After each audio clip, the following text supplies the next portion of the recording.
चलिए आज महादेवी वर्मा के शब्दों के जरिए एक ऐसी औरत की जिंदगी को समझते हैं जिसका नाम था भक्तिन।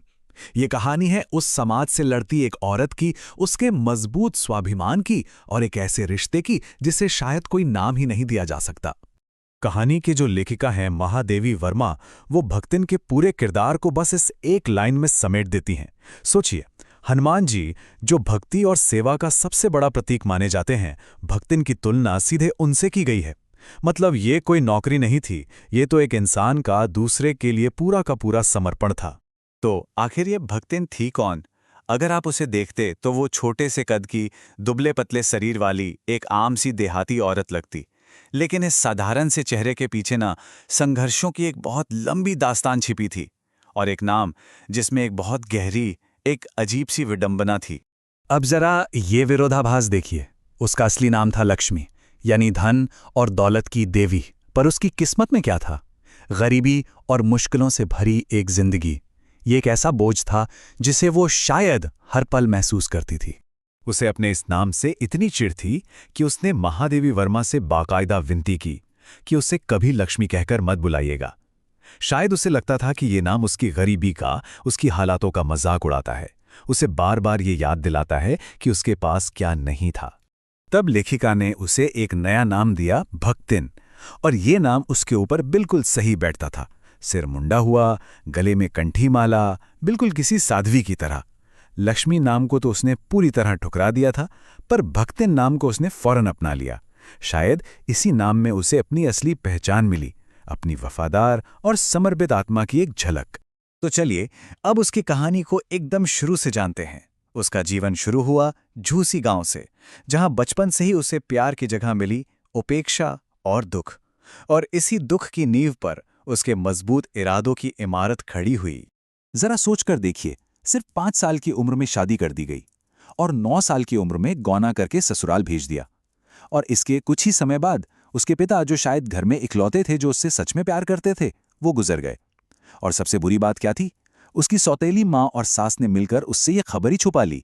उसकी सौतेली माँ तो उसे हमेशा से एक बोझ ही समझती थी। जब पिता की बीमारी की खबर आई तो सास ने भी ये बहाना बनाकर उसे मायके नहीं जाने दिया कि कहीं कुछ अपशगुन न हो जाए। और जब वो किसी तरह मायके पहुंची तब तक पिता की मौत हो चुकी थी। वहां सौतेली माँ का जो रूखा व्यवहार था, उसने उसका दिल ही तोड़ दिया। वो इतनी दुखी हुई कि उसने अपने ही घर में पानी तक नहीं पिया और धोखे के गुस्से से जलती हुई वापस ससुराल लौट आई। अब कहानी उसके जीवन के सबसे लंबे और शायद सबसे मुश्किल दौर में दाखिल होती है। एक ऐसा वक्त जहां उसे एक पत्नी, एक मां और फिर एक विधवा के रूप में समाज के बनाए नियमों और अपने ही परिवार की क्रूरता का सामना करना पड़ा। उस जमाने के पितृसत्तात्मक समाज में बेटा न होना एक औरत के लिए किसी अभिशाप से कम नहीं था। भक्तिन ने एक के बाद एक 3 बेटियों को जन्म दिया। इसका नतीजा ये हुआ कि उसकी सास और जेठानियां, जिनके बेटे थे, उसे दिन रात ताने देते थे। घर में भेदभाव साफ दिखाई देता था। जेठानियां आराम करतीं और भक्तिन और उसकी छोटी छोटी बेटियां घर के सारे काम करतीं, और पता है, खाने को भी उन्हें बस बचा खुचा ही मिलता था। इन सब के बीच उसका अगर कोई सहारा था तो वो था उसका पति, जो उससे बहुत प्यार करता था और उसे इस भेदभाव से हमेशा बचाता था। लेकिन किस्मत को ये भी मंजूर नहीं था। जब भक्तिन सिर्फ और सिर्फ 29 साल की थी तो उसके पति की भी मौत हो गई। अब वो पूरी तरह अकेली और असहाय रह गई। पति के जाते ही परिवार वालों की लालची नजरें सीधी उसकी जमीन जायदाद पर आ टिकीं। उनका प्लान बिल्कुल सीधा था, किसी तरह भक्तिन की दूसरी शादी करवा दो ताकि उसकी सारी संपत्ति पर कब्जा कर लिया जाए।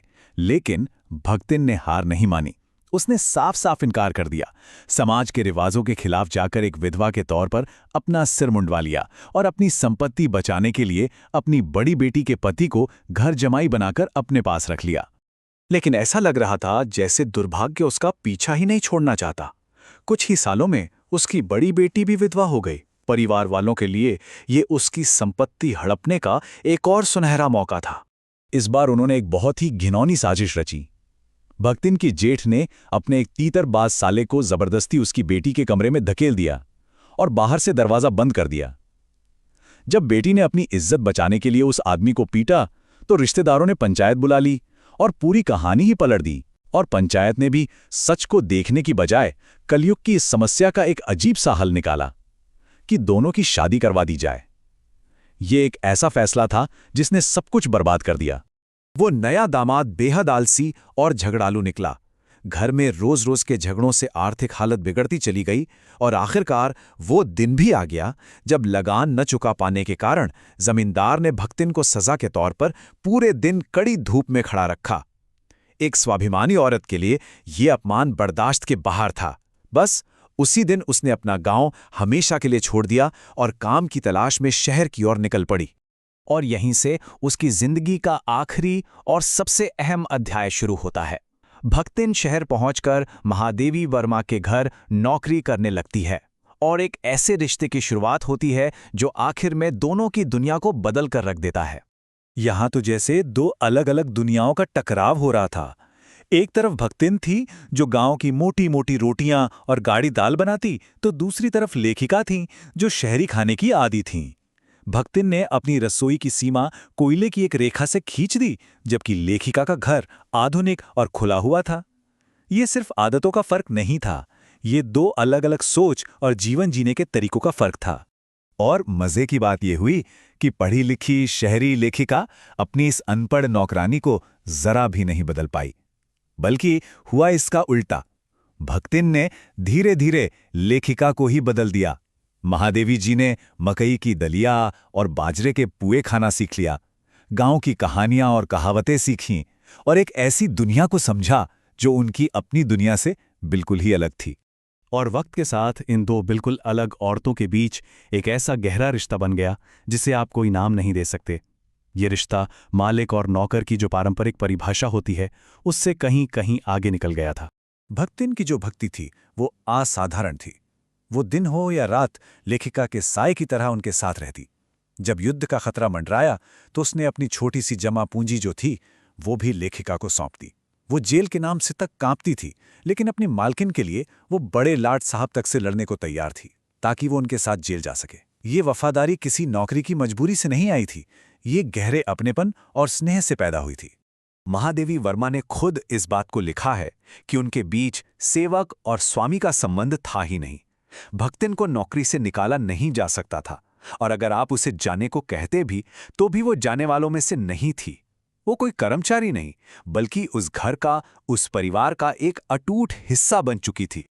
और यही सवाल ये कहानी आखिर में हमारे लिए छोड़ जाती है कि अगर ये मालिक और नौकर का रिश्ता नहीं था तो फिर ये रिश्ता क्या था? ये एक ऐसा बंधन था जो समाज, शिक्षा और वर्ग के सारे दायरों को तोड़ देता है। भक्तिन की कहानी सिर्फ एक इंसान की कहानी नहीं है, बल्कि उस मानवीय रिश्ते की ताकत की कहानी है जिसे किसी भी परिभाषा में नहीं बांधा जा सकता।